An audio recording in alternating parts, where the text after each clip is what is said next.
Grazie. Madam Morkunaitė Mikulienė. Ačiū pirmininkė. Nedarbas Europos Sąjungoje yra ypatingai skaudi problema ir daug nerimo kelianti problema. Šiame pranešime pasiūlyta keletas neblogų priemonių nedarbo, visų pirma jaunų žmonių tarpe mažinimui. Vis tik noriu atkreipti dėmesį, kad šios kadencijos metu jau nesykį svarstėme įvairias strategijas ir pasiūlymus nedarbui mažinti. Tai ir žalių darbo vietų kūrimas, ir jaunimo užimtumo skatinimas, ir atskirų socialinių grupių įdarbinimo problematika. Jei visi minėti pasiūlymai būtų įgyvendinami, o ne padedami į stalčių, manau, kad jau 2015 metais Europos Sąjunga pasiektų užsibrėžtus 20 metams tikslus. Todėl sveikindama pranešėją dėl pateiktų pasiūlymų, tuo pačiu atkreipiu dėmesį į tai, kad visų pirma būtinas geresnis jau patvirtintų priemonių įgyvendinimo koordinavimas, tiek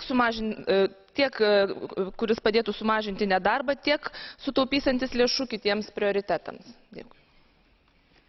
Ačiū. Anybody else who would like to explain his or her votes? Madam Morvai? No, okay.